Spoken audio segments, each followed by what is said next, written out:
All right, welcome back to another episode of Run Mountain Peaks. I'm excited for this episode. Today we got a good one. We're going to be going through the best FKTs from this year, 2025, from the White Mountains. And I'm sure people are thinking, well, how do you know? How are you ranking them? How do we know which is best? We're going to do them all. So factually, the best FKTs will be talked about in this episode. It must be true. Based off of my research, there is 112 routes on that is running hiking on foot that go through the White Mountain National Forest and 48 new FKTs from 2025. Now, it's not 48 different routes. A lot of the routes had different variations and multiple people doing the same time or besting the times, but 48 new established FKTs, and we're going to go through them all. We're going to start with some of the heavy hitters. I think some of these FKTs are kind of just jaw-dropping stats, mileage, vert times, and then some of them are just really, really competitive, like super fast. Who knows when they're going to get broken? And so obviously it's hard to say which ones are best, but we're going to start with some of the heavy hitters. I'll go through and give you my thoughts on all of them. And yeah, and just kind of hype up the FKT scene because, I think some people say that the FKT scene in the Northeast or in the White Mountains is maybe a little bit dead, The Prezi, the Pemi, the Hut Traverse, lots of people are going those, and no one can best those times or not recently. And, some people are just, they're so fast and competitive now, it's just like hard for a lot of people to go after them.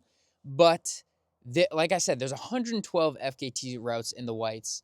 A lot of these routes, when I was doing the research, don't even have times on them right now. And so I think there are so many good routes and mountains in the Whites with FKTs on them.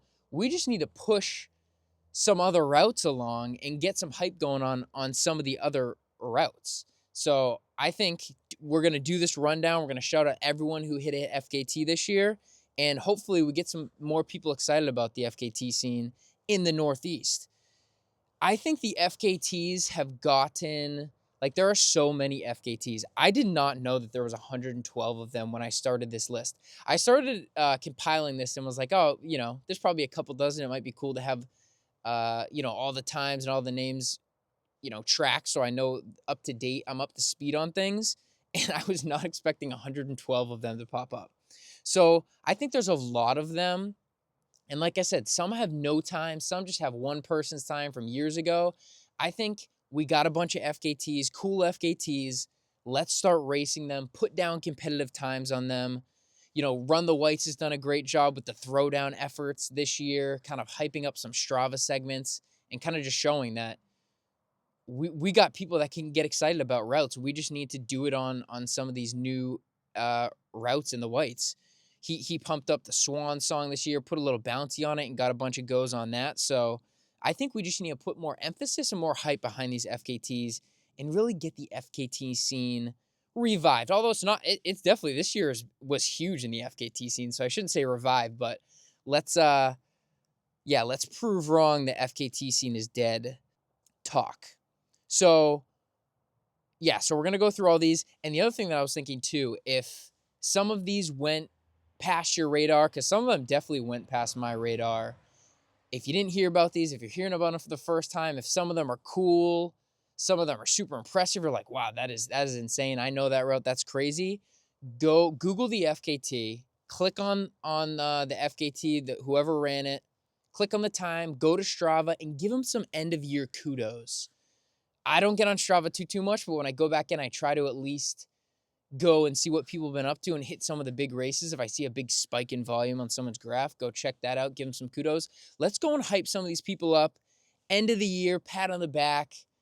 A lot of these FKTs mean a lot to people, and sometimes, obviously they mean more to those people, but I think it's just because there's so much going on. Some people miss them. So if any of these stick out, go give some people some hype, end of year stuff, get some motivation going into next year. Maybe we get some more people on these routes. And get people excited. So without further ado, we're going to start through this list. I have lots of thoughts. We're not going to go like crazy. It's not just going to be names, times, and just go down a crazy list. I'm going to give lots of thoughts.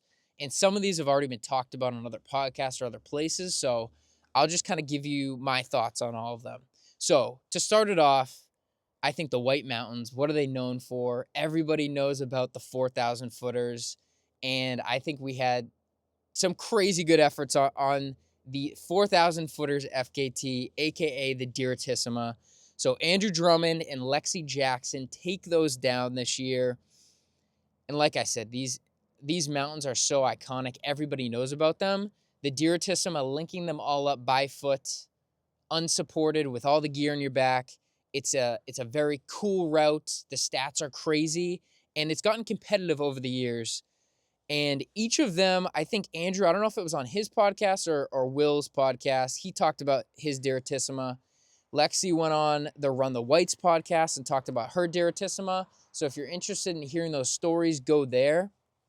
But just talking about the route itself and how competitive it's gotten over the years, I think the Dirritisema is a bear to kind of take on because there's so much logistic planning. It's such a long route. I mean, you're committing days just on the route alone, not even talking about training.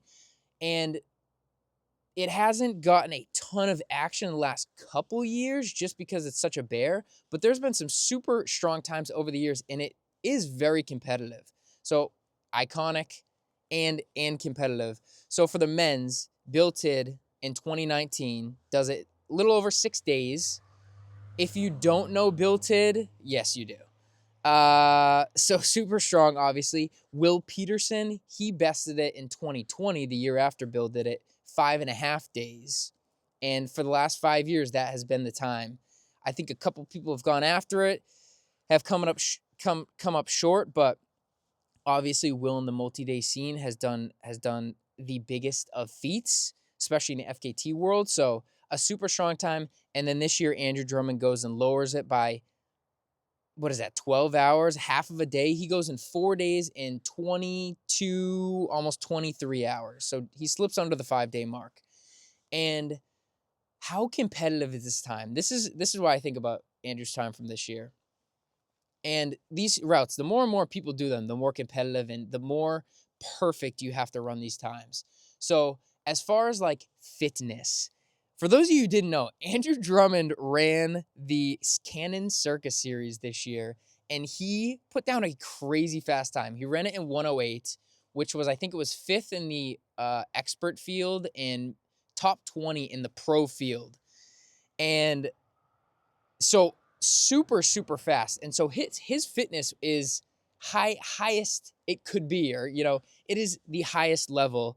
Like I said, he was top 20 in circuits. So there's only 19 people that showed up to that race that were fitter.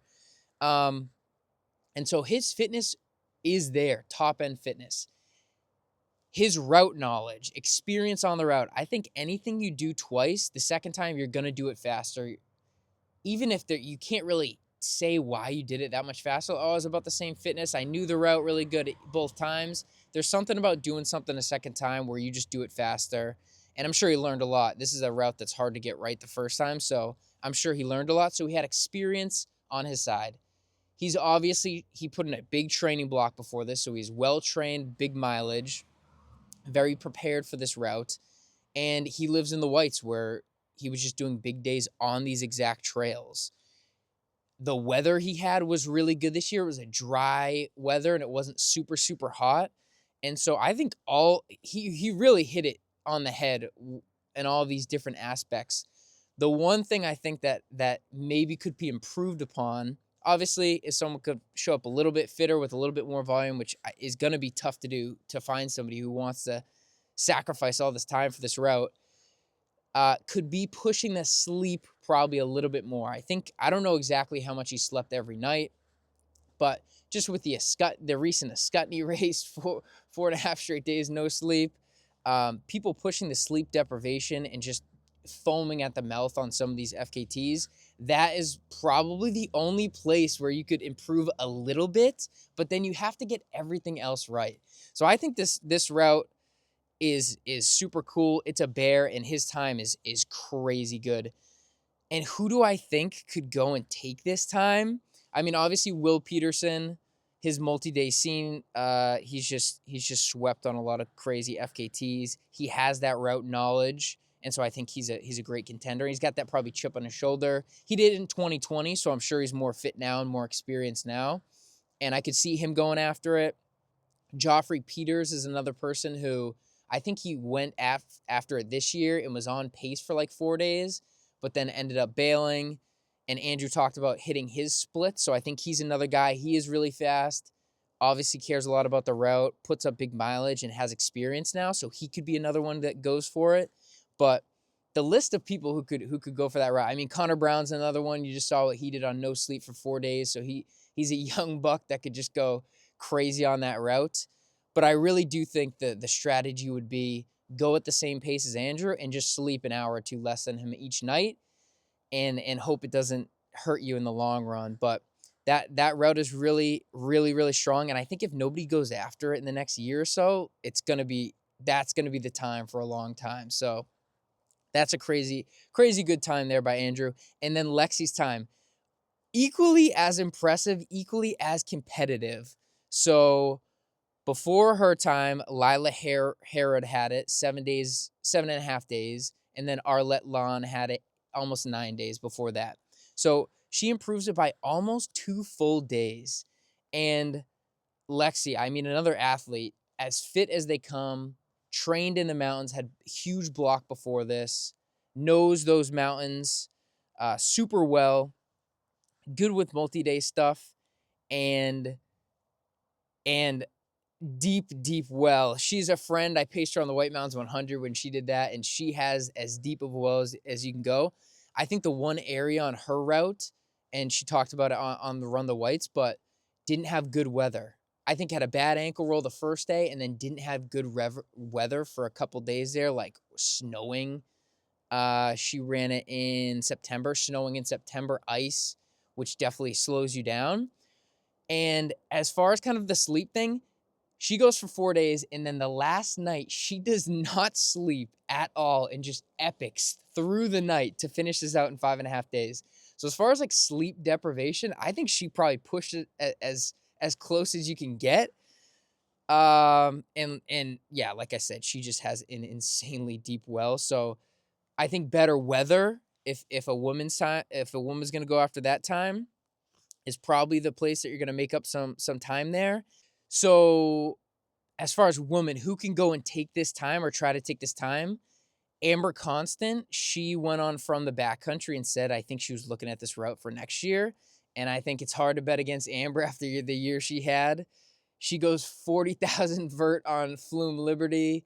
And then she goes, I mean, we'll talk about some of the stuff, but she does the double 100, the AT, the Ascutney. I mean, just pushing the limits as far as sleep, pushing the body, and obviously very fast. So yeah, she's one that definitely is it sounds like she's gonna take a crack at it, and I'm sure it's gonna be good. That would be interesting. If we could get that dot tracker up and put them side by side. I don't even know if you could do that, but seeing her going after it would be fun to watch. And I think better conditions where you can make up some time there for sure. But everything else, you got to be perfect. I mean, other names like Alyssa Godesky, Stephanie Bishop. Those are the supported 4,000 footer FKTs previously, and Alyssa still holds it. I don't know if they do unsupported stuff. I don't know if they have experience backpacking, because that is a huge element to these efforts. So who knows if they even want to go after it. Like a Tara Dower, right? She does the AT. She's very much good at the multi-days. I mean, top of the sport. I don't even know if this is something she would want to do, but she's another kind of personality, just goes super deep and pushes it. But yeah, those 2 times, I think in the next year, if neither of the Dirritisema times get broken, they're going to stand for a long, long time, because those are very competitive. So that's the Dirritisema. Definitely 2 of the best FKTs of the year. Next up, we have the Whites 100. So this route got a lot of action on it this year. Run the Whites put on the Whites 100. I think a dozen or so people went out and finished it. And there's not been a ton of finishers on that time, but there's been a bunch from this year. So we'll just go in chronological order here. Zan Albrecht goes out first in June, and he sets the unsupported FKT at 1 day, 22 hours. Then, a month later, Christopher Watkins Paquette, he goes out and improves it to 1 day, 13 hours, and 30 minutes. So improves it by 7 or 8 hours.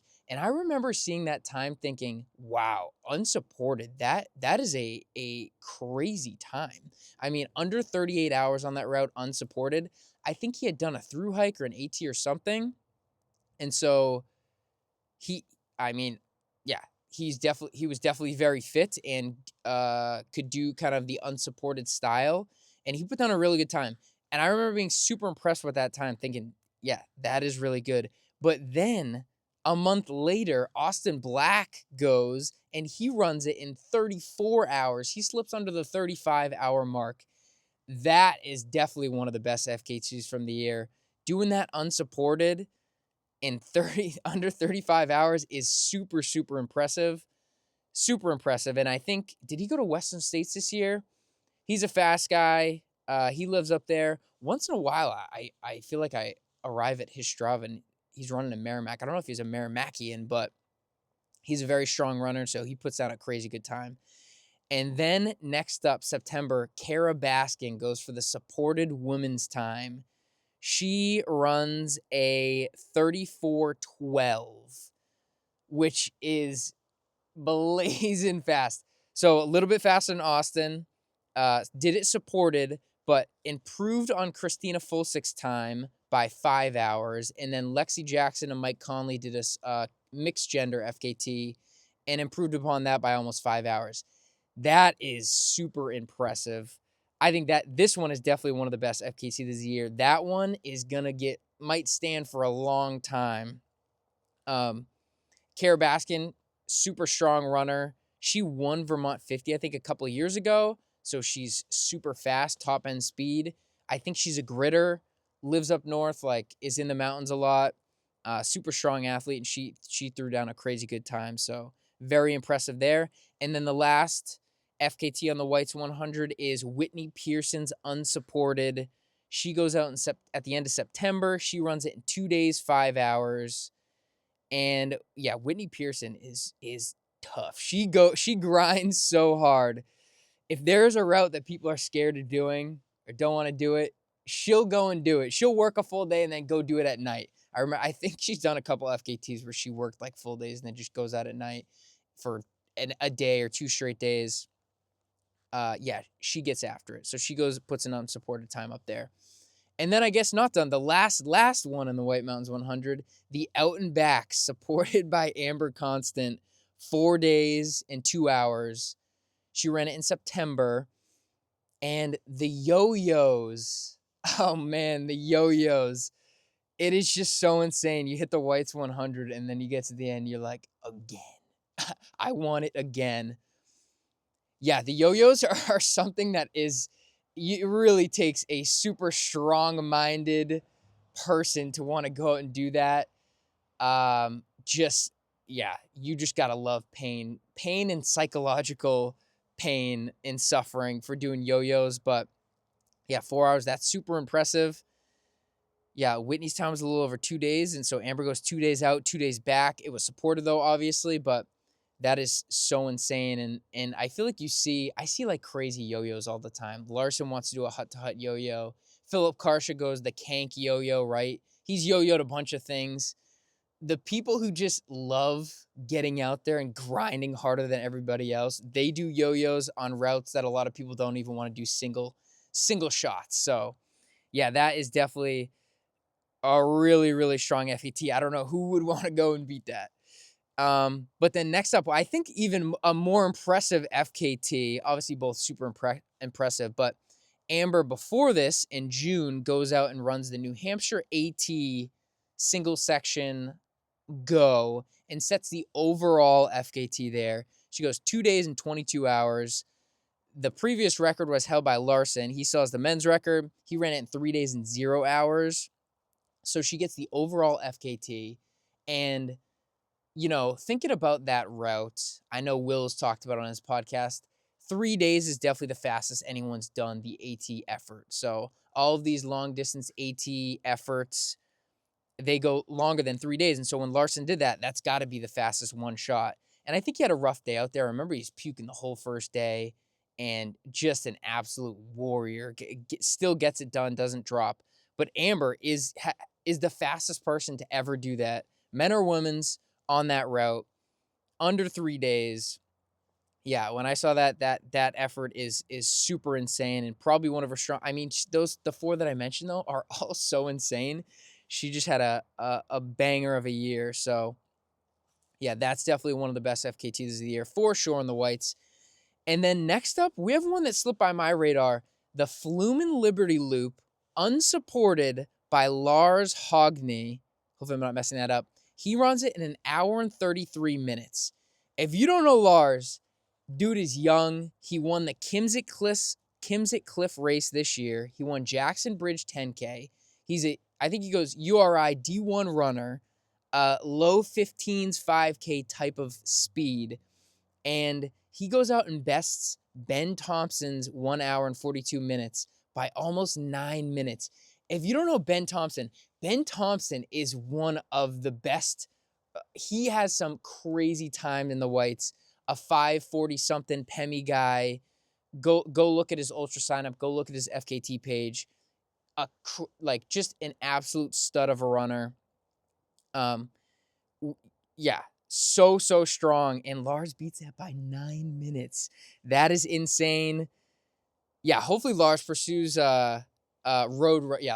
pursues road running, because yeah, if you're lining up next to Lars in the next 10 years on trails, buckle up. You're about to go for a ride in the pain cave. So yeah, that kind of a smaller route there, but as competitive as a time as you can get on that route, I'm sure that's going to stand for a long time. Next up, the Mahoosuc Traverse, unsupported. Jeff Colt goes out and runs a 640. He bests Dan Feisner's time by over an hour. Jeff Colt, pro runner, used to have the Hut Traverse FKT, 1030 Hut Traverse. Sub 11 Hut Traverse. He ran the course record at High Lonesome 100 this year. He gets paid to run. And Cooley came out and did the Mahoosuc Traverse. He went on Will and Andrew's podcast, so you can hear the story there. So that's a really cool time that he came back and kind of did it. A smaller route, and you have a crazy good, a pro runner's time there. This is the thing about these FKTs.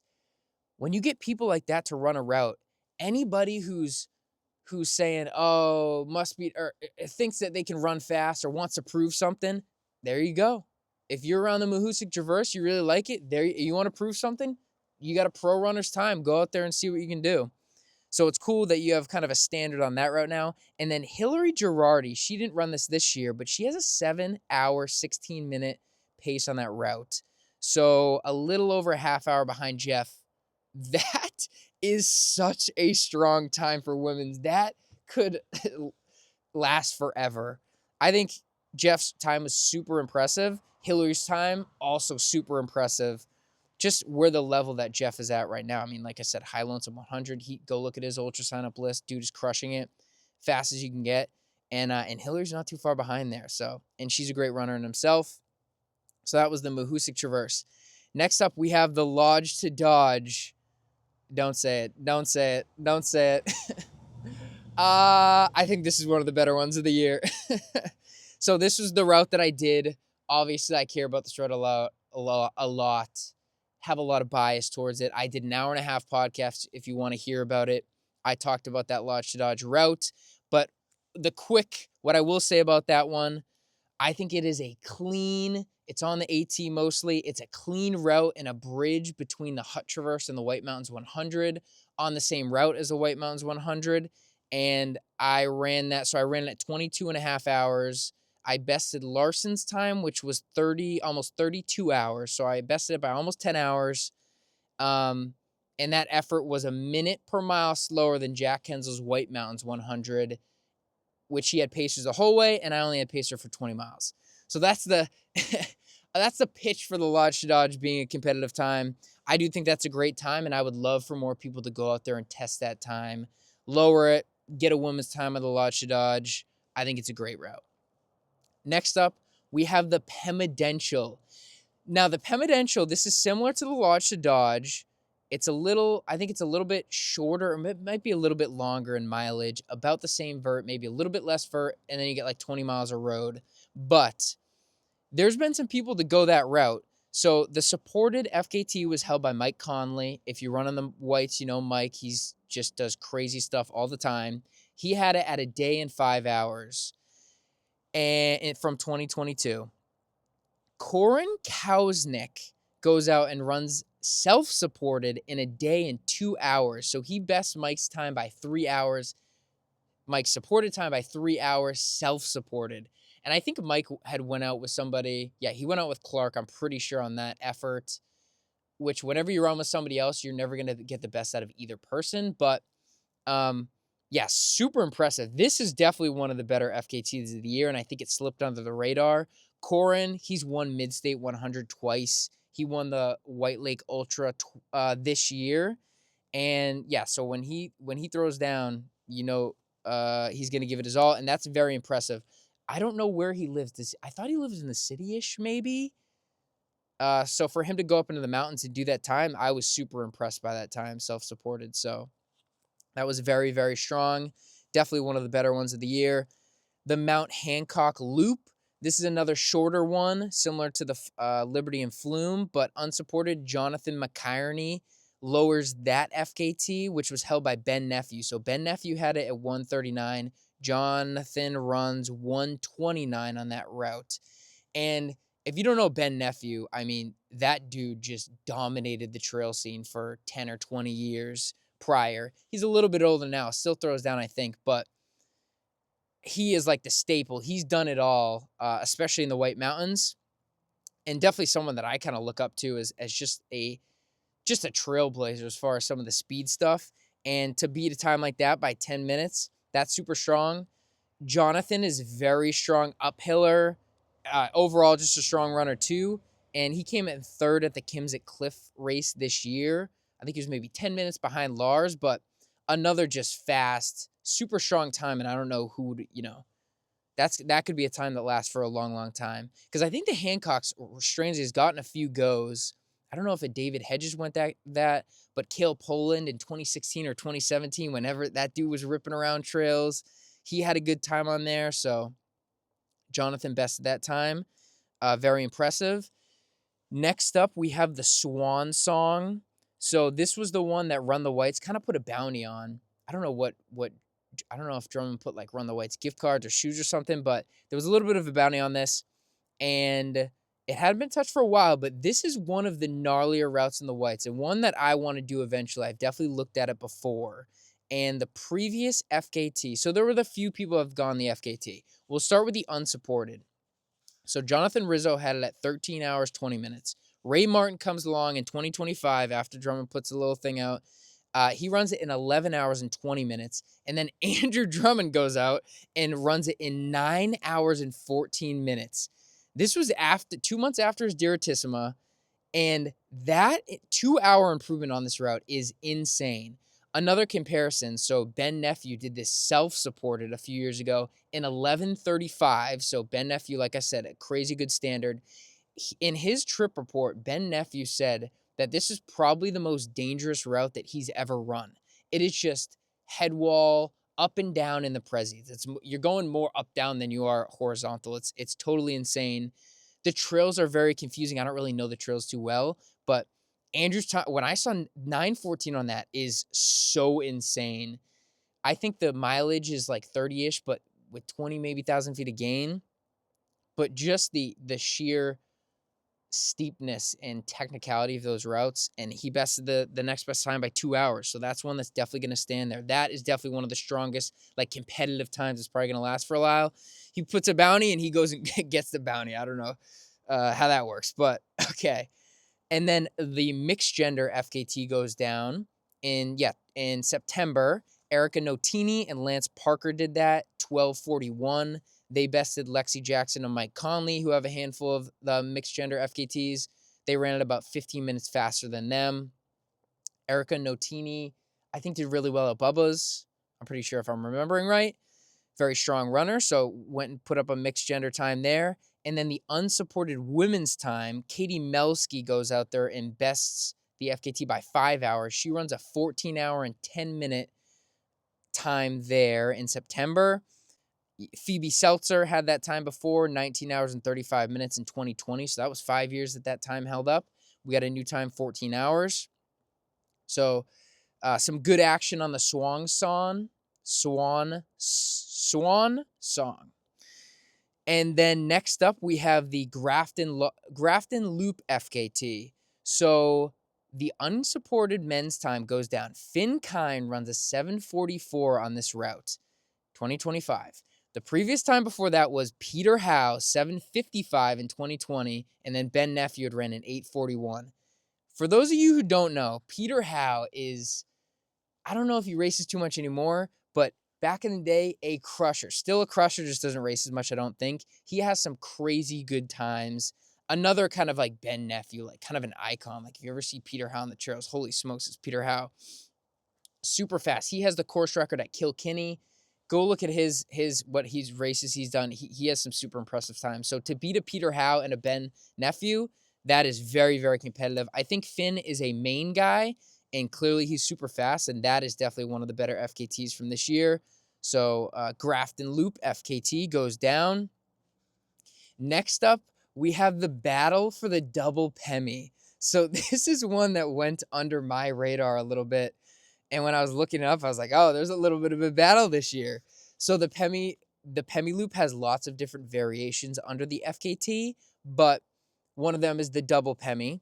And this year, in May, Baston Oliver Hammond goes and runs it in 21:30. So like 10.5 hour Pemi loops back to back. Then Grant Allard, 2 months later, goes, I think I'm going to take that. 20 hours and 29 minutes, bested by an hour. And he thinks, okay, nice.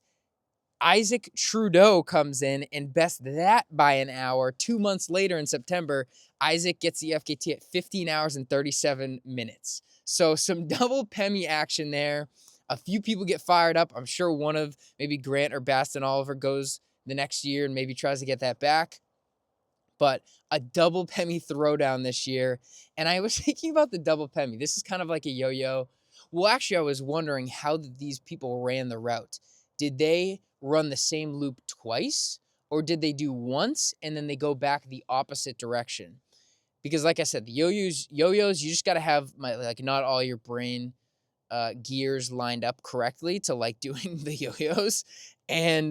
But I was thinking, if you do a Pemi loop out and back, so you don't do the same way, you go the reverse direction, I think that's just good, clean comedy, because when you do an out and back, you get to the end and you're like, oh, I got to go all the way back to my car.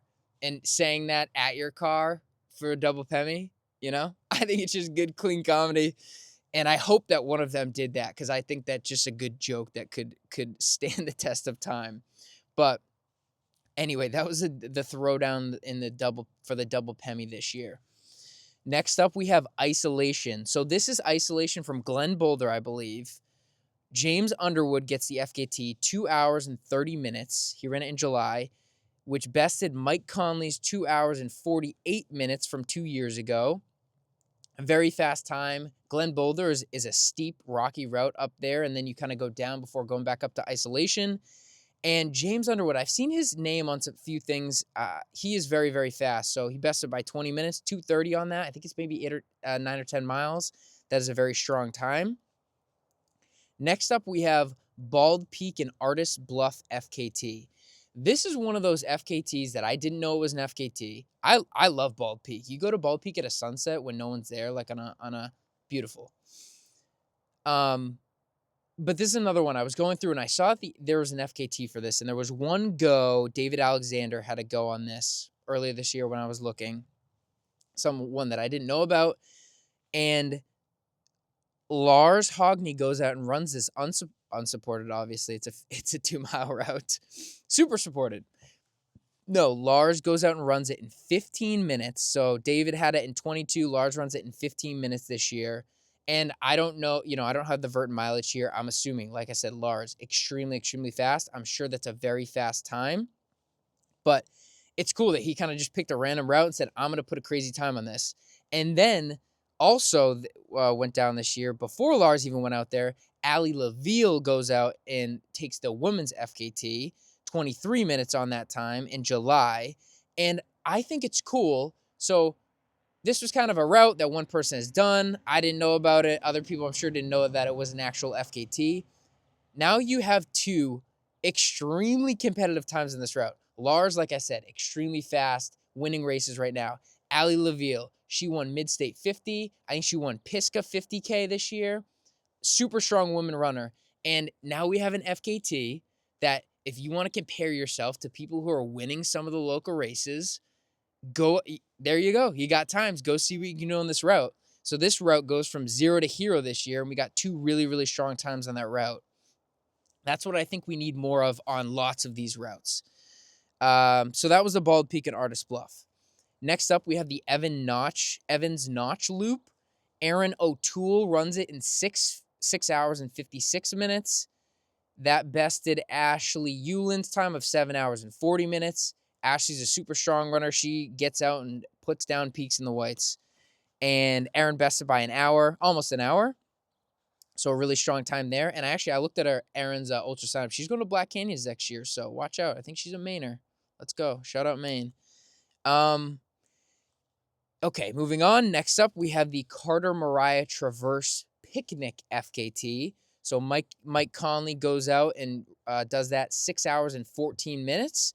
So Mike, showing his versatility, runs the Traverse and then bikes back. He bests the Christopher Pagoda 6 hour and 58 minutes from 2022. So it's been a few years since anyone touched that. And I think there's a handful of picnic times on that route. So very competitive. I think I remember looking at that Strava, and I think Mike biked back at like 22 miles an hour. If you don't know, that is fast on a road bike, and doing that after a Moriah Traverse, very impressive.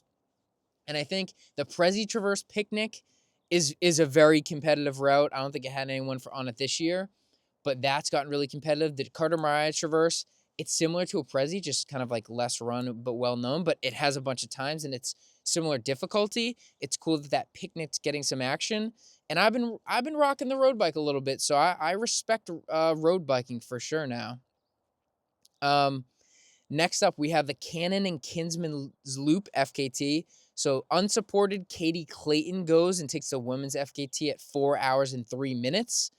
And another name on this route, Cannon and Kinsman's Loop, David Hedges has the FKT from 2021, so 4 years ago. He runs 2 hours and 46 minutes on this route. And this route has actually had some action on it. There's been a handful of times. So Katie's time is very impressive, very competitive.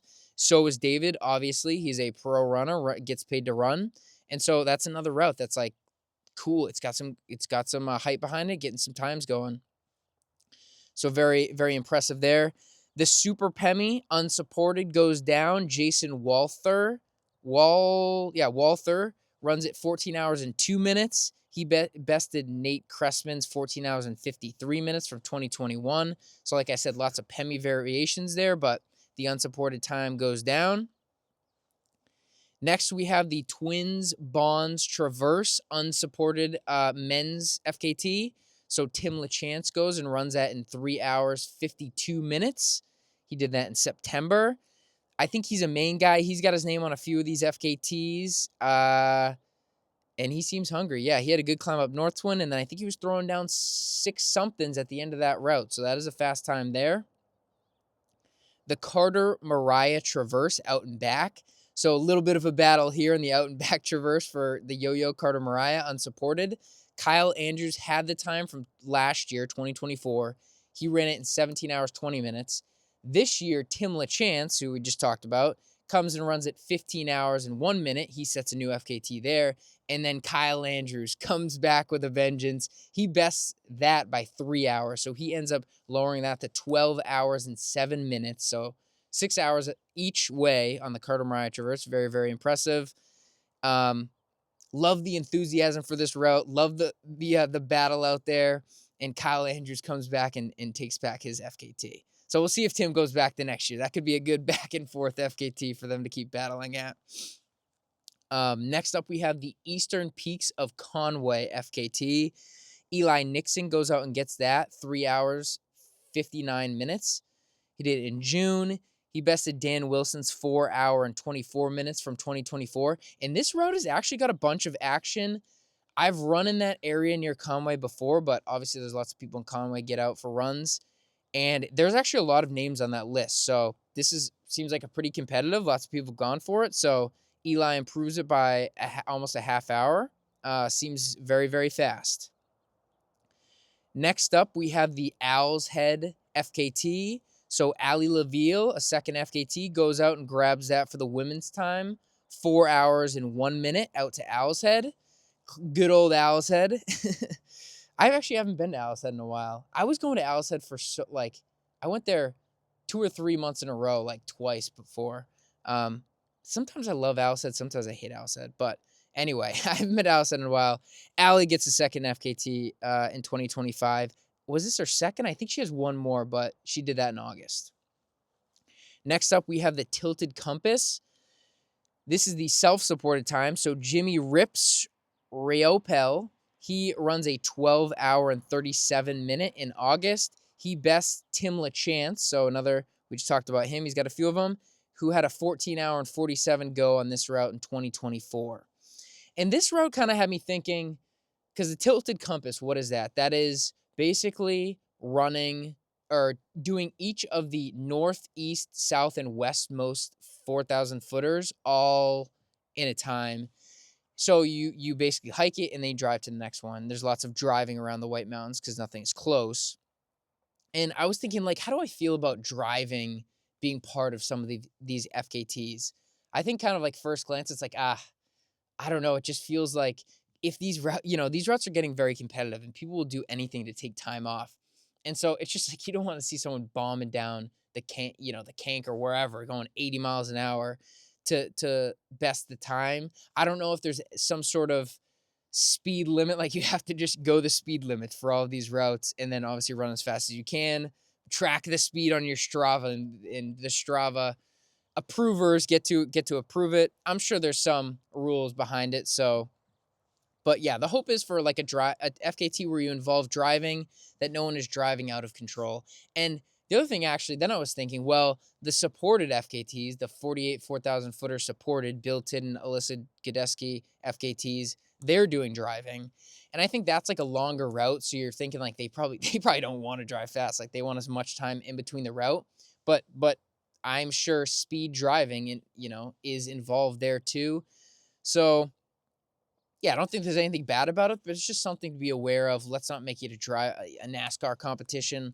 Let's just rip out the route there. So that was the Tilted Compass FKT.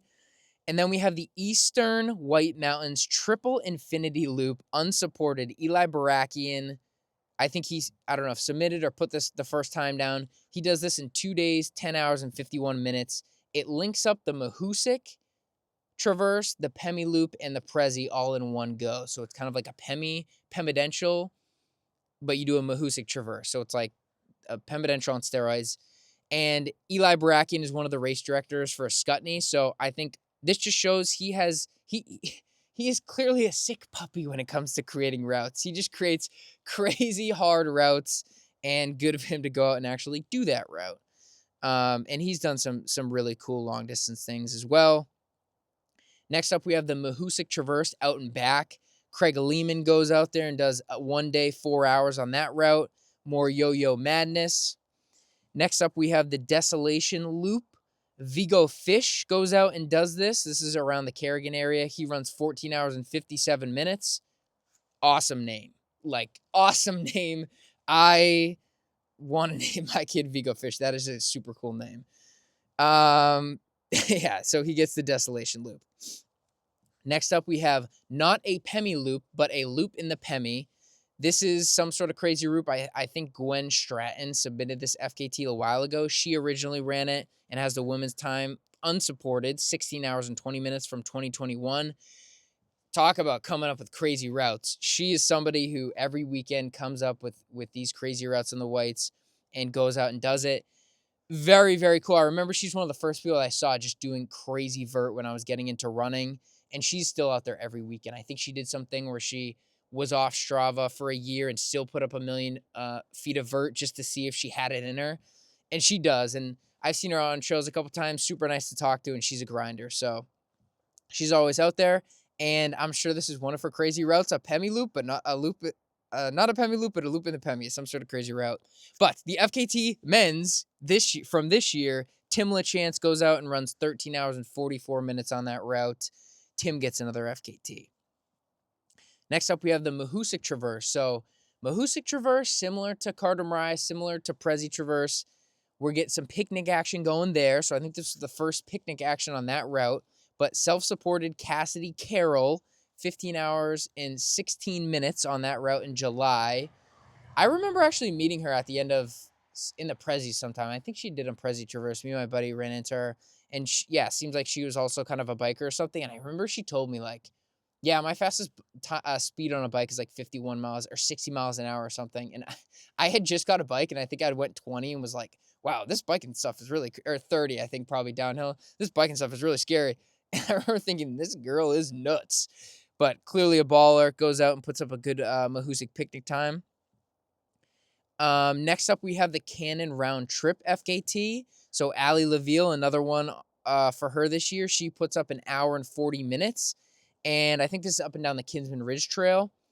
So now that's another strong time for Cannon. And then Chris Lebowski has the time for the men's. And he is very, very fast. I feel like he comes out of nowhere and just rips some uphill things extremely fast. So another mountain nearby that has good men and women's time on that FKT. Next up, we have the Hale mixed-gendered team unsupported FKT by Debbie Livingston, Scott Livingston, Shepard Livingston, 1 hour and 15 minutes from this July. When I first saw this, the men's and women's times are a little bit faster. Actually, no, the Phoebe Seltzer has the women's times at 1 hour and 19 minutes. So they went faster than her. Carter Tracy has the men's time at 53 minutes on that route. When I first saw that, I was like, oh, wow, this must be like a family that did this together. And so it appears, it appears that Debbie and Scott and their son Shepard did this together. So it's a multi-generational FKT. And I don't know if they have any from this year, but they've actually had a handful of those mixed-gendered FKTs together, which is cool. A squad goes out there and is doing it. It kind of reminds me of, this is going to be the Ojalas. Larson, Sarita, and their kids could just wipe all multi-generational FKTs one day. But no, so this put me down a little bit of a rabbit hole. So I was like, all right, I want to see if this is like, maybe one of their kids. So it seems like Debbie and Scott and then their kid Shepard. Yeah. So I looked up Shepard Livingston's ultra sign up, and he's 19. And his first race was when he was 6 years old. So he's been doing this stuff. If you're an ultra sign up in 2015, you're an OG. He was an OG when he was 6. So I'm like, oh, wow, this is very cool.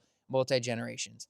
And then I, on a whim, look up Debbie Livingston's ultra sign up page. And oh my gosh, I went down a Debbie Livingston rabbit hole. So we're going to do a little bit of talking about her for a second. I don't know if I shouldn't have known her before this, but Debbie Livingston, first off, she has 166 races on ultra sign up and 4 DNFs. Baller. Absolute baller. That speaks for itself. But not just crushing races for the last 25 years. She got second at the Vermont 50 miler in 2001, 24 years ago. She's gotten a handful of podiums at the Vermont 50, a handful of podiums at lots of different races. She's won the Seven Sisters races multiple times. In 2008, she comes in second at Javelina 100. She wins Grindstone in 2011. She's a hard rock finisher, and she's still racing. Absolute legend. I hope I run into her one day and can get a couple stories from her. She has a website. It looks like she's a coach, maybe like a yoga instructor. She had a few things that she does on there. So go check out Debbie Livingston's ultra sign up page and her website and hype her up a little bit, because absolute crusher and still doing it today. And then Scott Livingston. He also had 80 races on ultra sign up. Maybe not as competitive, but still also a crusher out there. And Yeah, no, this is the trail and ultra running. This is her write up from her website, Debbie's website. So I'll just like read this quick because I was just kind of pulling stuff from her ultra sign up. Since 1998, I have competed in trail running and ultra running events all over the world. I have run more than 100 ultras and more than 200 trail races. I specialize in tough technical courses with mountainous terrain. I was the New England Grand Tree Trail Running Series champion from 2001 to 2008. One of my favorite running highlights was breaking a 22-year-old course record by 13 minutes at the 2012 Laurel Highlands 70 miler, which was bested in 2016. I was Hurt 100 first place woman in 2022. The longevity, the range, Debbie Livingston might be the GOAT. Okay, next up, and we are getting through these slowly but surely. Is everything still rolling right now? Everything's still rolling. Okay. Next up, we have the Flume and Liberty Loop, a mixed-gendered, unsupported FKT. Sean Skinner and Alexandra Halley go out and run that in 3 hours and 36 minutes. Sean is a local Uncanunic guy. Shout out. So they put up a mixed-gendered time there. That's the same one as that Lars ran earlier in the year. Next up, we have the Slippery Brook and Baldface Loop FKT, unsupported mixed-gender. Charlie Tillett and Lisa Gorman, they run 7 hours and 11 minutes. A Wild River Wilderness Area FKT, love to see it. Some backcountry trails back there. And then we have the Cohos Trail unsupported. Somerset Banks goes 4 days, 8 hours, and 58 minutes on that trail in September. So that was a new unsupported time. Phoebe Seltzer has the supported time on that trail. And that is another gnarly backcountry trail. 162 miles up the New Hampshire border. So up to the New Hampshire border. Some gnarly and solo terrain. You're out there by yourselves, I'm sure. So I'm sure that was an adventure for Somerset, and they get the unsupported FKT.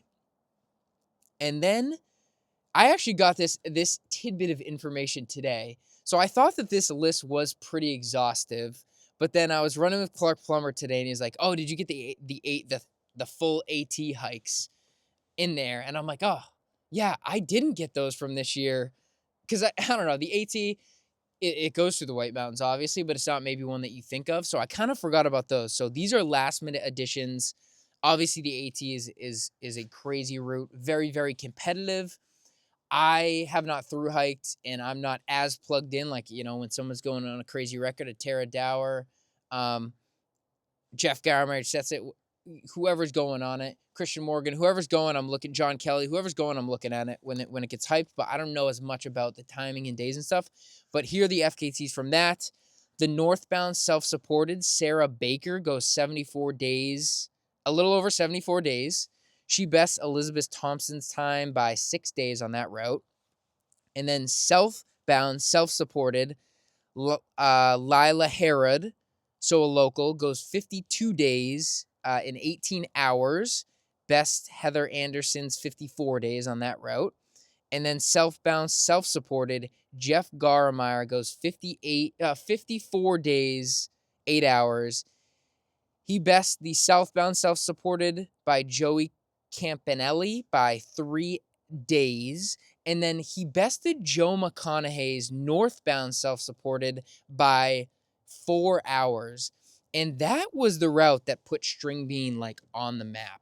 And that was a route that many people have talked about as being extremely competitive, will never go down. This route, this is insane that this person did that. And Jeff Garmeyer goes and takes that time down. And so, yeah, very, very impressive there. And Jeff Garmeyer, I should know him. I think I've seen his name before on some of the White Mountain stuff, like some of the 4,000 footers. So I don't know if he's local, but puts down a super strong time there on the AT, like a super, super competitive route. And that sums up the FKT recap from 2025 in the White Mountains. We ripped through those pretty good. Like I said, lots of interesting developments there, some new routes going. And like I said, a lot of the bigger routes, A lot of these people have gotten on podcasts, and you can hear their stories. So I didn't go too much about route details. And if you want to hear about what each people did out there, there's lots of resources out there. But I wanted to go through a dedicated White Mountains FKT list.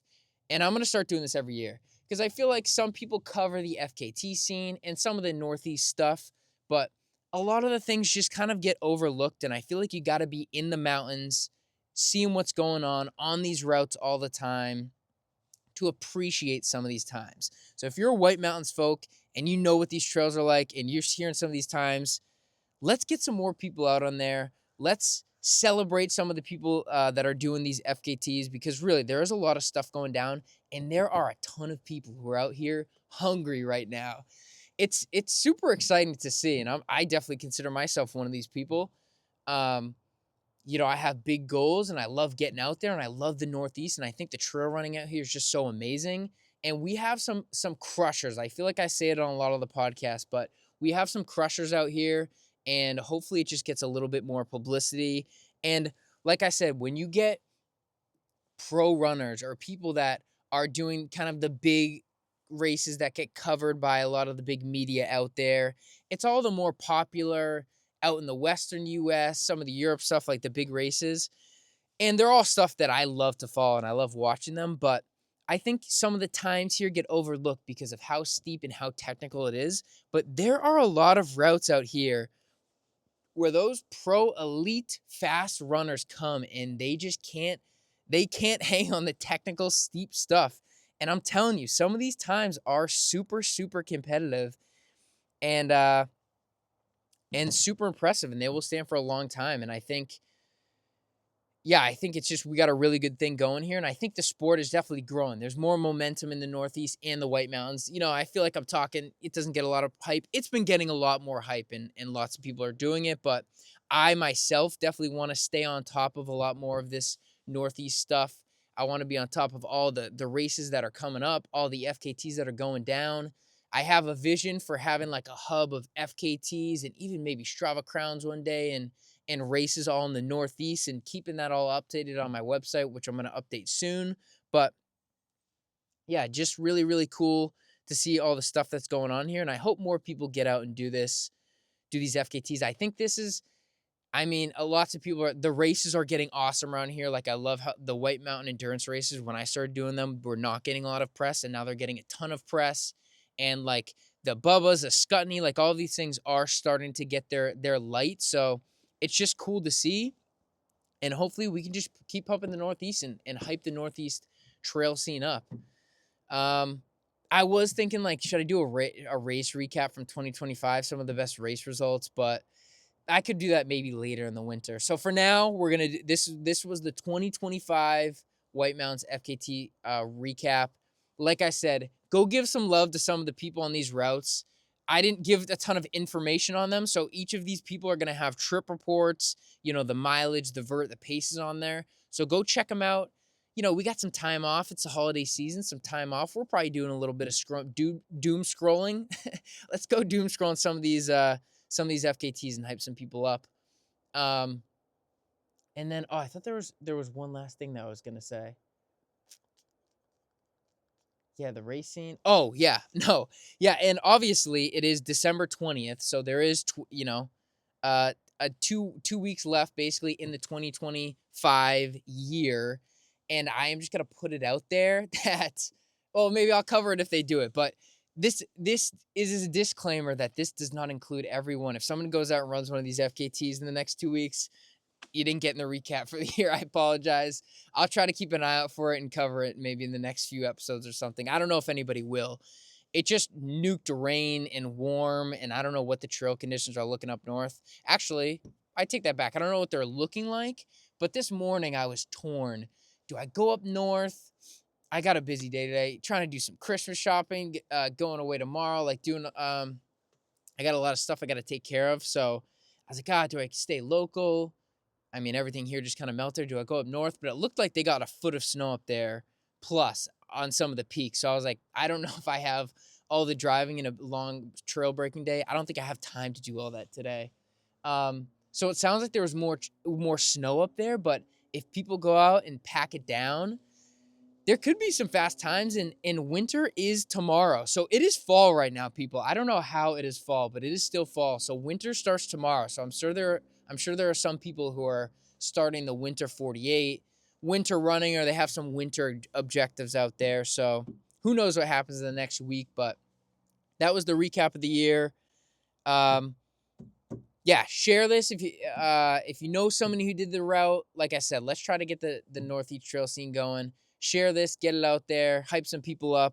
And if you didn't get an FKT, if you did get an FKT this year, congratulations. If you didn't, you got some ones plotted for next year. Go after them. Go after them. Let's get some names. Let's get some times in these routes. And I'm sure next year, like, we'll have more action on all these routes, and hopefully it's an even bigger year than this year. So that's it. Yeah, I guess the next episode won't be until after Christmas. So Merry Christmas to everybody. Happy holidays. And we'll see you next week. Peace.